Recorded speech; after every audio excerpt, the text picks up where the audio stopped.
Revelación y conversión. Sermón predicado la noche del domingo 23 de enero de 1876 por Carlos Haddon Spurgeon en el Tabernáculo Metropolitano, Newington, Londres. La ley de Jehová es perfecta que convierte el alma. Salmo 19:7. Cuando David habló de la ley de Jehová, no se refería meramente a la ley tal como fue dada en los 10 mandamientos. Aunque esa ley es también perfecta y es usada, en cierta medida, en la conversión de las almas. El término incluye la doctrina íntegra de Dios, la totalidad de la revelación divina. Aunque en el tiempo de David no existía una revelación tan plena y tan clara como la que tenemos ahora, pues el Nuevo Testamento no había sido dado entonces ni tampoco gran parte del Antiguo Testamento. Con todo, el texto no ha perdido nada de su vigor anterior, sino que más bien ha ganado más. Entonces, voy a utilizarlo como si fuera aplicable a todas las Escrituras, a la ley y al Evangelio, y a todo lo que Dios ha revelado.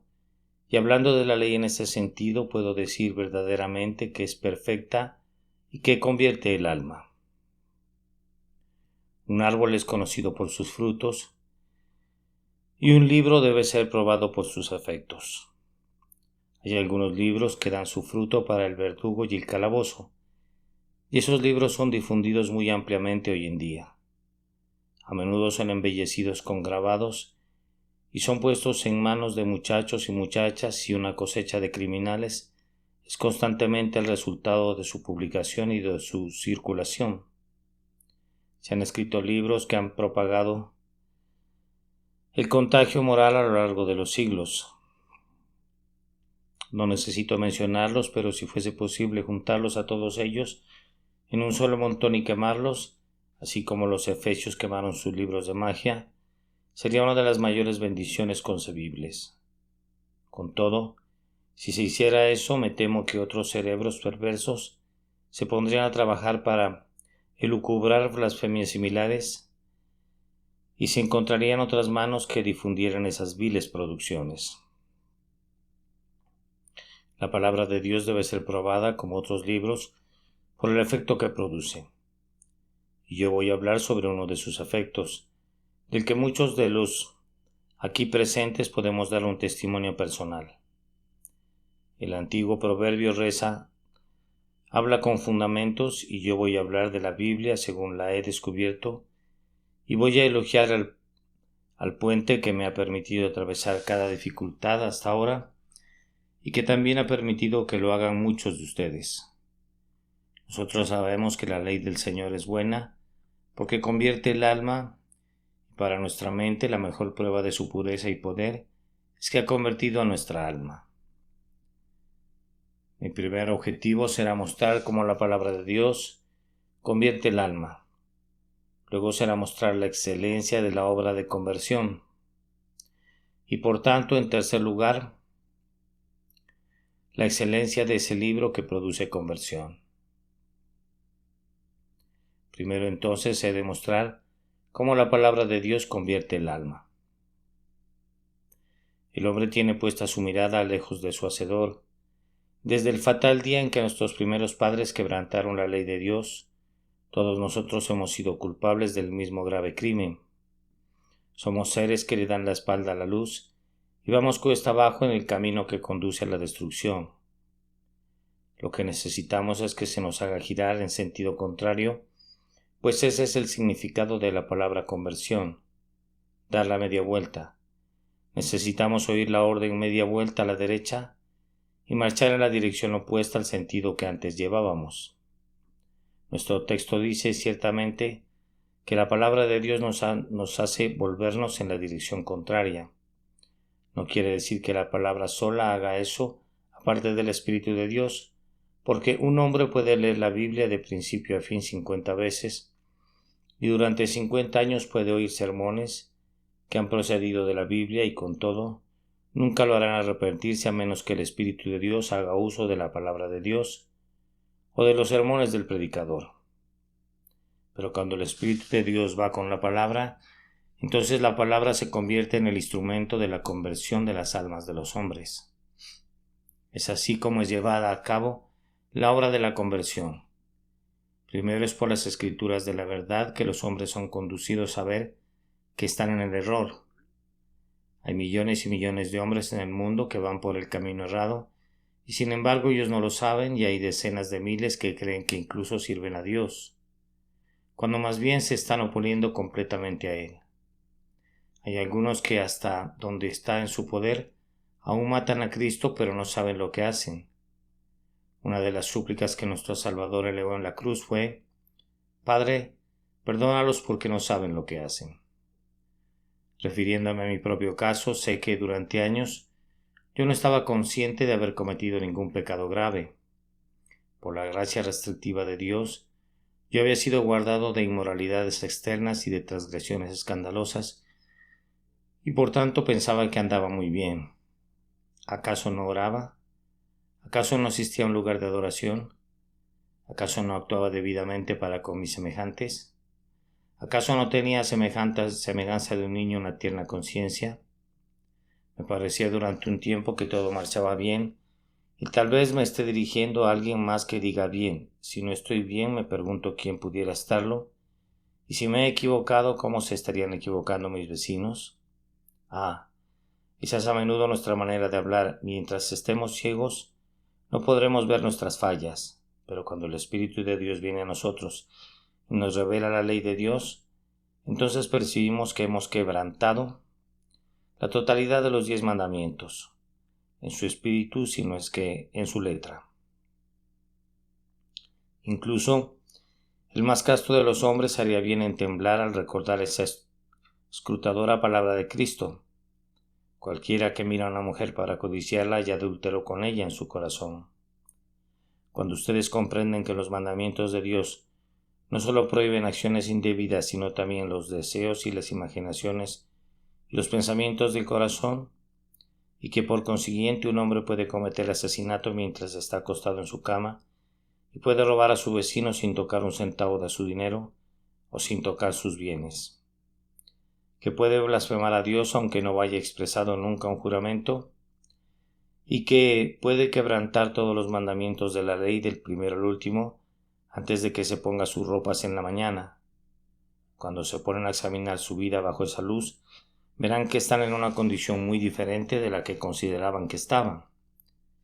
Piensen, por ejemplo, en esa solemne declaración de nuestro Señor: yo os digo que, de toda palabra ociosa que hablen los hombres, de ella darán cuenta en el día del juicio. El Espíritu de Dios aclara muy bien verdades, como os digo, y como esas por medio de la palabra, y hacen que el hombre comprenda que está en el error y en peligro, y eso es el principio de su conversión. Tú no puedes hacer que un hombre cambie de dirección en tanto que crea que va en el camino correcto. Mientras tenga esa idea en la cabeza, sigue adelante marchando, según lo supone. Seguramente, así que lo primero que debe hacerse con él es hacerle ver que hay un terrible precipicio justo enfrente suyo, en el cual caerá irremisiblemente si sigue en el mismo rumbo que lleva. Cuando se da cuenta de eso, se detiene y reconsidera su posición. Entonces, enseguida, la palabra de Dios interviene para suprimir todos los intentos del hombre de dar rodeos por caminos equivocados. Cuando un hombre sabe que va por un mal camino, su instinto debería conducirlo a buscar enderezarlo. Pero desdichadamente muchas personas tratan de enderezar su camino metiéndose en otra dirección equivocada. Un buen hombre me envió el otro día un volumen de sus poemas. Tan pronto como lo abrí, vi una línea de un verso que era demasiado corta, y el buen hermano sentía que evidentemente lo era, pues trató de arreglar el asunto alargando demasiado la siguiente línea, lo cual, como pueden ver de inmediato, generó 2 fallas en vez de una. De igual manera descubrirán que algunos que van en un sentido equivocado con respecto a sus prójimos a menudo se vuelven muy supersticiosos y se adentran muchísimo más en otras direcciones diferentes de la que Dios les pide que sigan, y así prácticamente construyen una larga línea hacia Dios para compensar la corta línea que los separa de los hombres, y entonces cometen 2 errores en lugar de 1. He ahí una oveja que se ha descarriado, se ha desviado tanto yendo hacia el este, que para rectificar su desvío trata de cubrir una distancia similar hacia el oeste, y si fuera convencida de que va por el camino errado, todo lo que hace es descarriarse en una igual distancia hacia el norte y muy pronto se dirige hacia el sur. Todo el tiempo se está descarriando por una ruta diferente con la intención de regresar al redil, y en ese sentido los pecadores son tan necios como esa oveja. Ahora, la palabra de Dios le dice al hombre que por las obras de la ley no puede ser justificado. Le dice que su corazón está corrompido, que él mismo ya está condenado, que está encerrado bajo la condenación por haber quebrantado la ley de Dios, y le indica que, sin importar lo que haga o cuánto se esfuerce, si no busca la salvación a la manera de Dios, solo empeorará las cosas y será como un hombre que se está ahogando, que se hunde más rápido entre más se esfuerza por salir. Cuando la palabra de Dios le muestra eso al hombre y le hace sentir como si estuviera desesperado, desamparado, encerrado en la celda del condenado, ha hecho mucho para hacerlo dar la media vuelta. Lo siguiente que hace la palabra de Dios es mostrar al hombre cómo puede enderezar su curso, y cuán perfectamente le muestra eso. Viene al hombre y le dice: tu pecado merece castigo. Dios ha cumplido ese castigo en su unigénito Hijo, y por tanto está dispuesto a perdonarte gratuitamente por causa de Cristo. No por algo bueno que haya en ti, o algo que pudieras hacer jamás, sino enteramente por su misericordia inmerecida. Te pide que te confíes en las manos de Jesús para salvarte. Ven entonces y confía en lo que Cristo ha hecho y sigue haciendo todavía por ti, y cree en la misericordia de Dios en Cristo Jesús para todo aquel que confía en Él. Cuán claramente expone Cristo ante nosotros la palabra de Dios. Es un tipo de espejo en esta palabra del Señor. Es como un espejo gigante. Es mejor incluso que el mar de fundición de Salomón, y Jesucristo baja la mirada a ese espejo, y entonces, si ustedes y yo nos acercamos y miramos a Él, podemos ver el reflejo de su rostro. Bendito sea su santo nombre, porque es cierto lo que canta el Dr. Watts. Aquí contemplo el rostro de mi Salvador, casi en cada página. Casi no hay ni un solo capítulo en que Cristo no sea expuesto, más o menos claramente como el Salvador de los pecadores.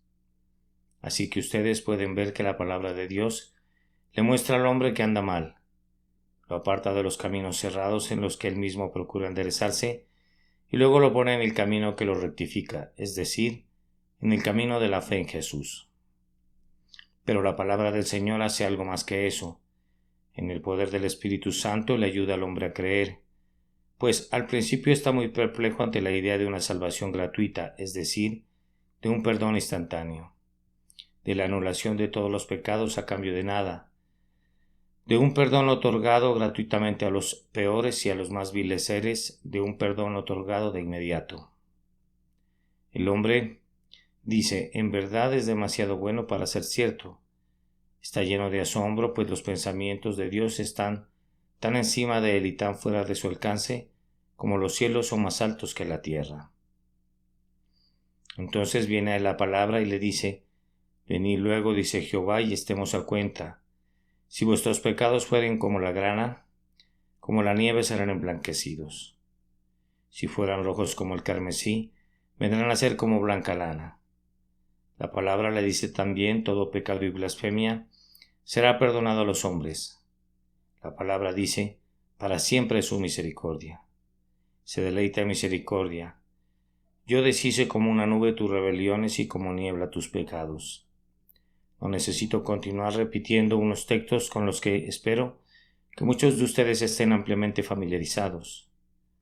Hay un gran número de ellos que son preciosas promesas, agraciadas invitaciones y consoladoras doctrinas. Y cuando el pecador los lee con mirada trémula, el Espíritu de Dios los aplica a su alma y entonces dice: puedo creer y creo en verdad en Jesús, Señor, yo acepto alegremente tu misericordia perdonadora. Yo miro a aquel que fue clavado a la cruz y encuentro en él la cura de la mordedura de la serpiente del pecado. Yo creo y creeré en Jesús y confiaré mi alma a él. Es así como la palabra de Dios convierte el alma, ayudando al hombre a creer en Jesús. Y habiendo hecho eso, el hombre es convertido, pues cuando un hombre mira únicamente a Cristo, vuelve su rostro hacia Dios. Ahora tiene confianza en Dios y de ella brota el amor de Dios, y ahora desea agradar a Dios porque ha sido supremamente clemente proveyéndole al Salvador. El hombre ha sido inducido a dar la media vuelta. De rebelarse en contra de Dios ha llegado a sentir una intensa gratitud por su Redentor y busca vivir para la gloria de Dios como jamás habría pensado hacerlo antes. Yo les pregunto a ustedes, ¿qué son el pueblo de Dios si no han sentido desde su conversión el poder de la palabra de Dios al sustentarlos en su condición convertida? ¿No sienten a menudo cuando oyen la predicación del Evangelio que su corazón se torna cálido dentro de ustedes? Hace algún tiempo, cuando viajé al extranjero para unas vacaciones de una semana, me encontraba bastante turbado por muchas cosas. Durante un largo tiempo había estado predicando a otros y pensé que me gustaría sentir el poder de la palabra oyéndola yo mismo.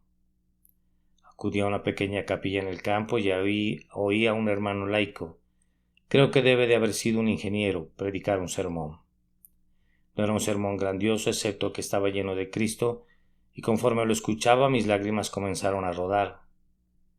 Yo desearía algunas veces que algunos de ustedes, hermanos míos, predicaran y me permitieran tomar mi turno para oír.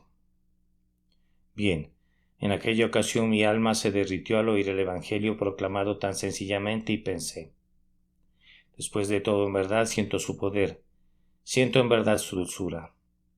Pues mientras lo escuchaba, mi corazón desbordaba de gozo y deleite y solo podía estar quietamente sentado y llorar, oyendo la simple historia de la cruz.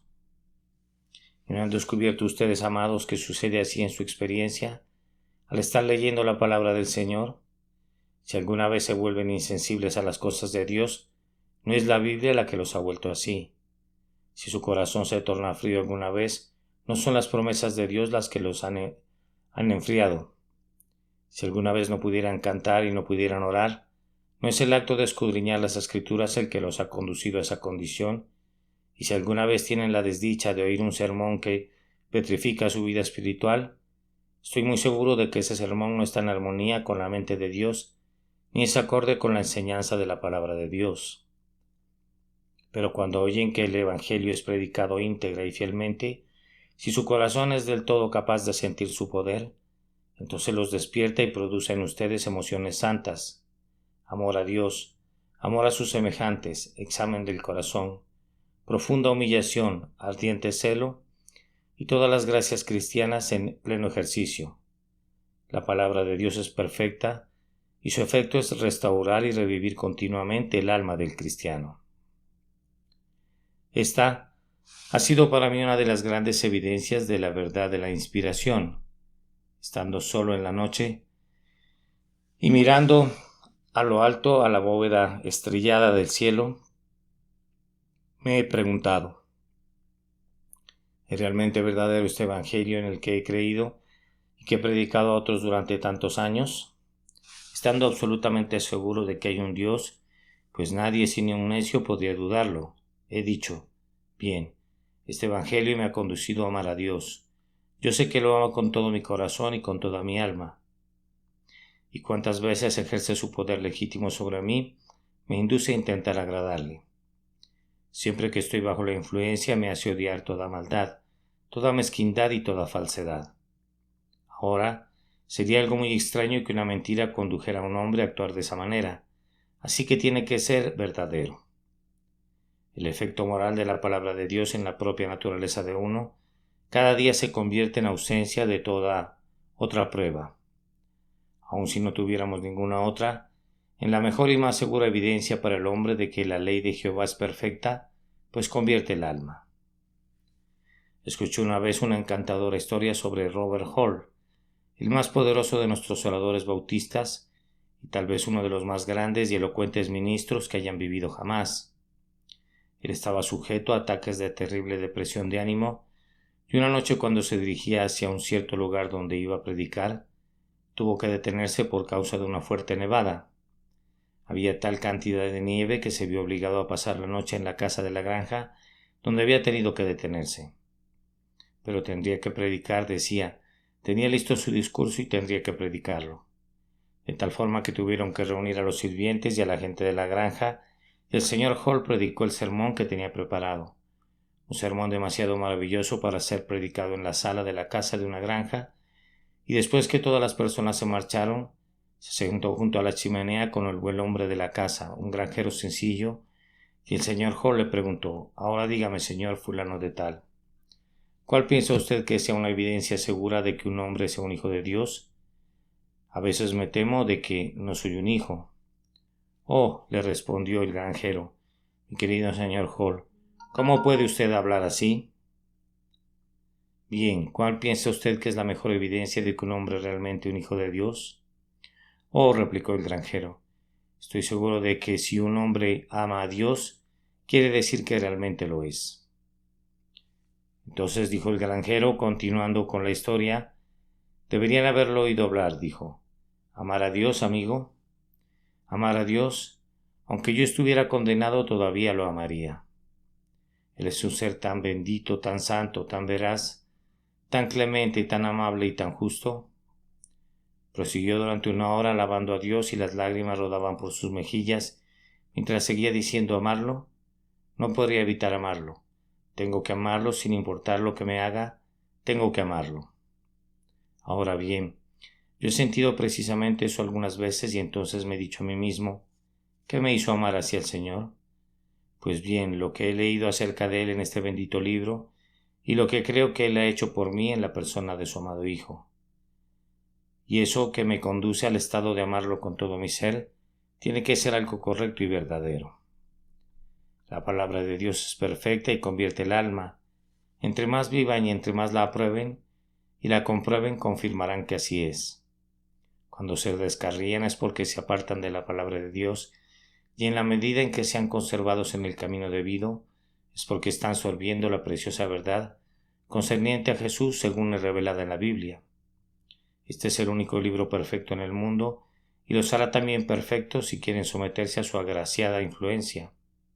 Solo sométanse a él, y un día se volverán perfectos y serán llevados a lo alto, a morar donde el Dios perfecto que escribió el libro perfecto le revelará la perfección de la bienaventuranza por los siglos de los siglos. Que Dios les conceda, amados hermanos y hermanas, conocer el poder de este libro transformador. Si alguno de ustedes se ha rebelado, yo oro pidiendo que este mismo libro bendito lo traiga de regreso. Recibí una carta el otro día procedente de una región remota de América, que hizo bien a mi corazón.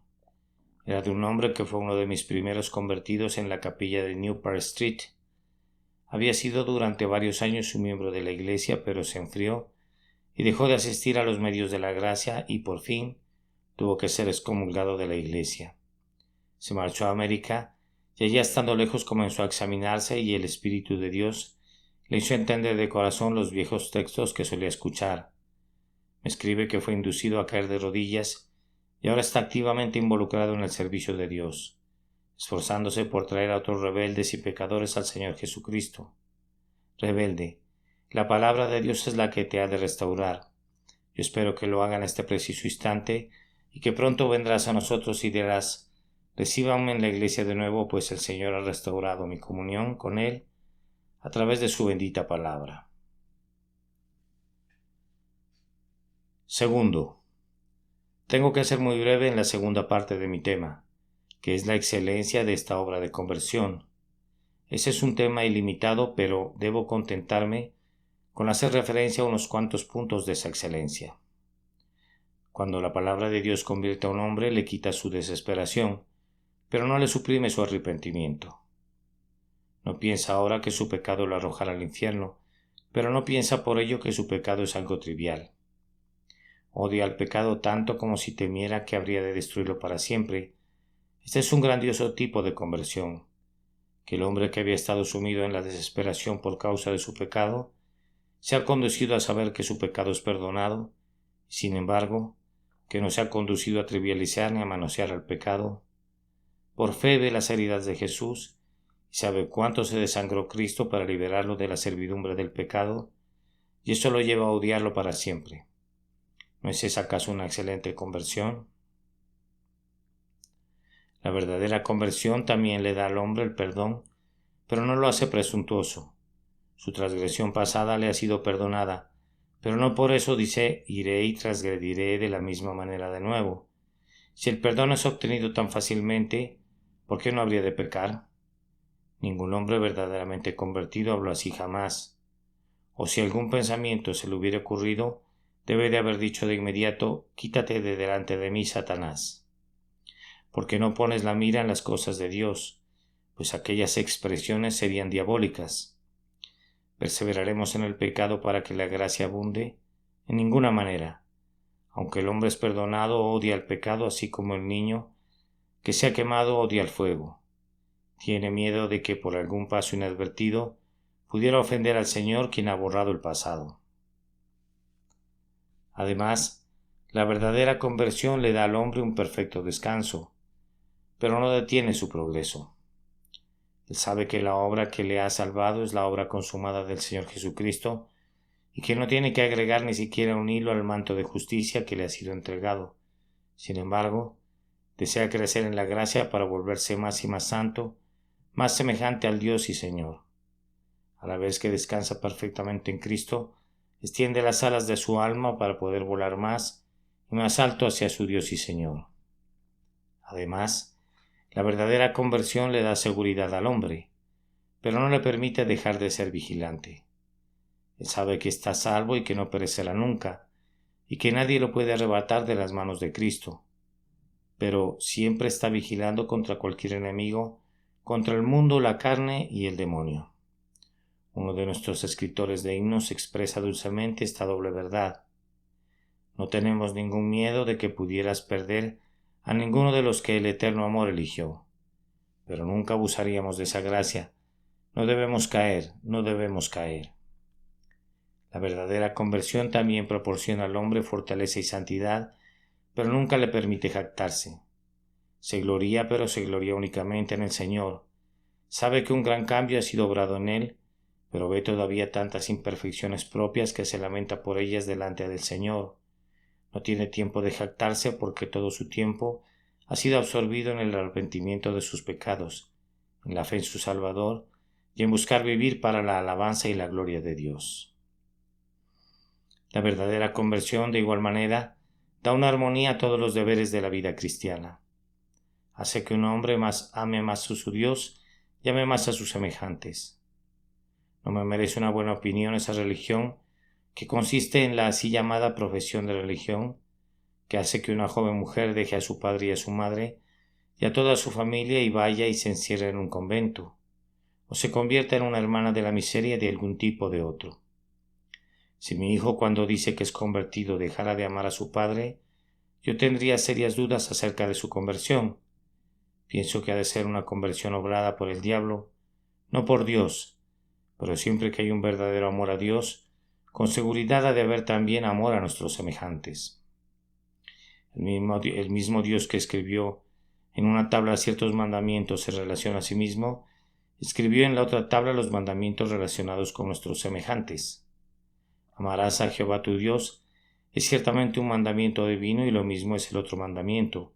Amarás a tu prójimo como a ti mismo. La verdadera conversión equilibra todos los deberes, las emociones, las esperanzas y las dichas. La conversión verdadera induce al hombre a vivir para Dios.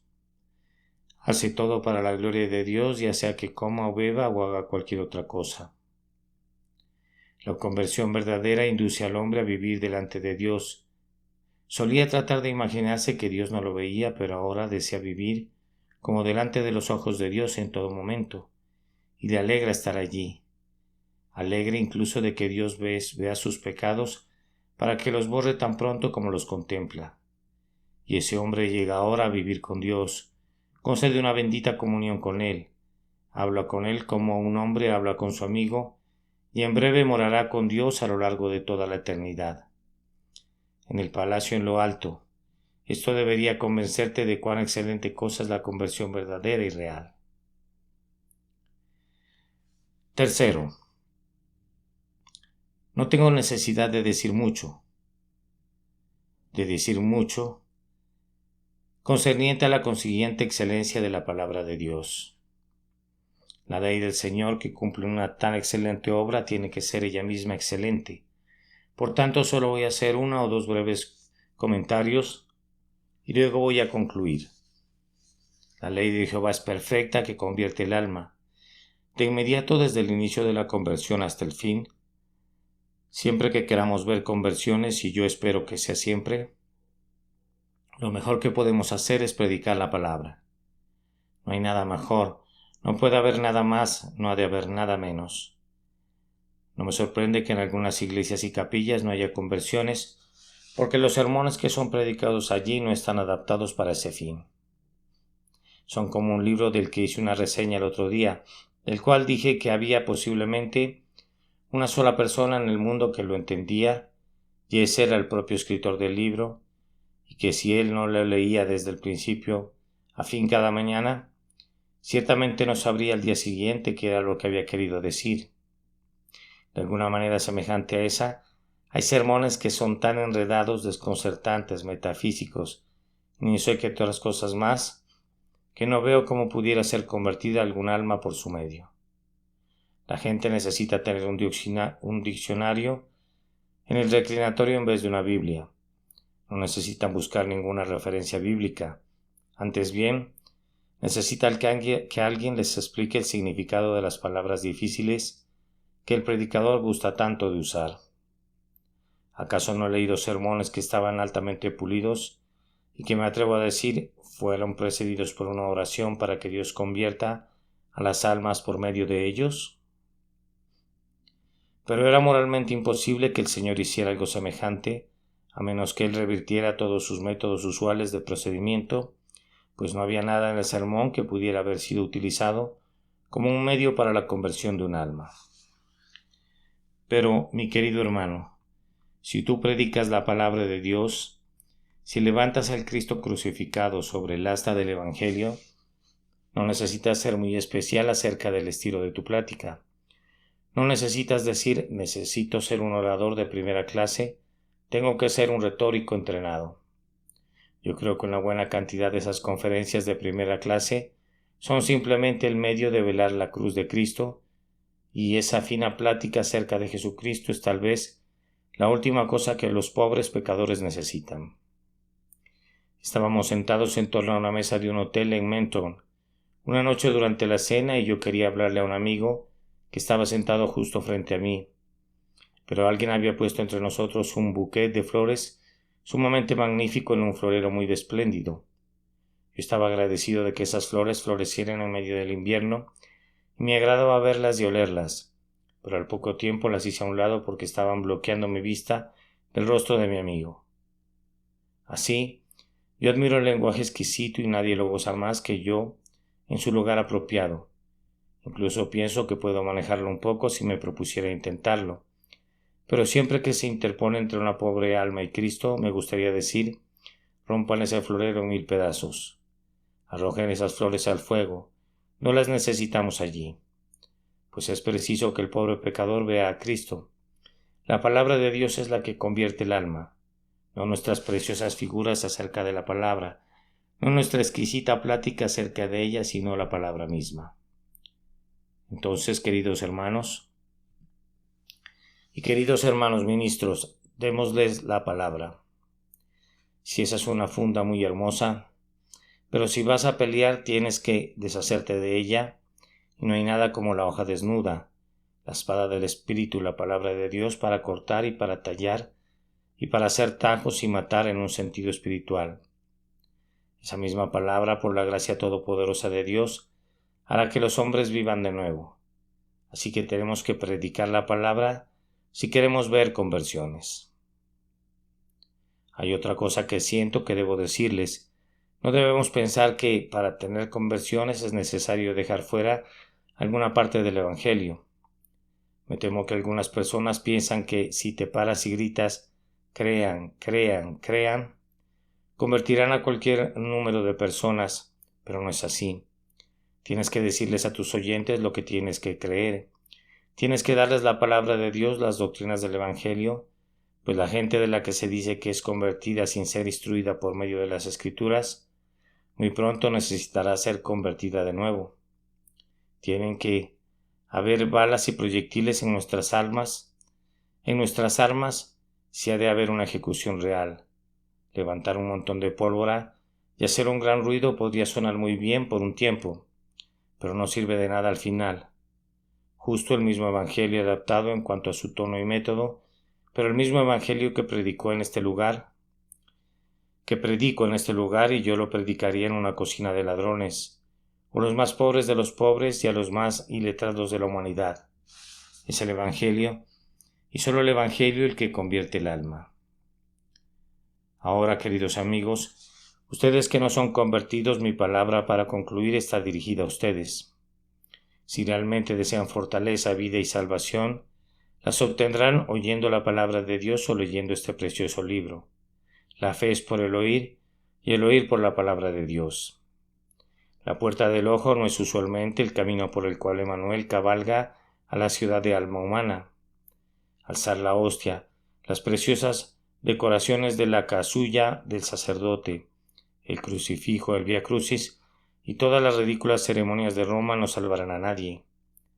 Ese no es el camino de la salvación de Dios, mas Cristo viene a alma humana a través de la puerta del oído. Inclinad vuestro oído y venid a mí, oíd y vivirá vuestra alma. Siempre que el Evangelio es predicado, querido oyente, escúchalo de verdad. Recuerda lo que dijo nuestro Señor Jesucristo: el que tiene oídos para oír, que oiga. Algunas personas no oyen. A menudo he estado agradecido por tener 2 oídos cuando he oído hablar a algunas personas, porque si bien su conversación entra por un oído, doy gracias a Dios porque puedo dejarla salir por el otro, y así no me hace ningún daño. Pero si tú estás oyendo el Evangelio, preocúpate de no actuar así. Entonces deja que tus 2 oídos sean tus 2 entradas para la palabra. No tengas un oído que sirva de entrada y otro de salida.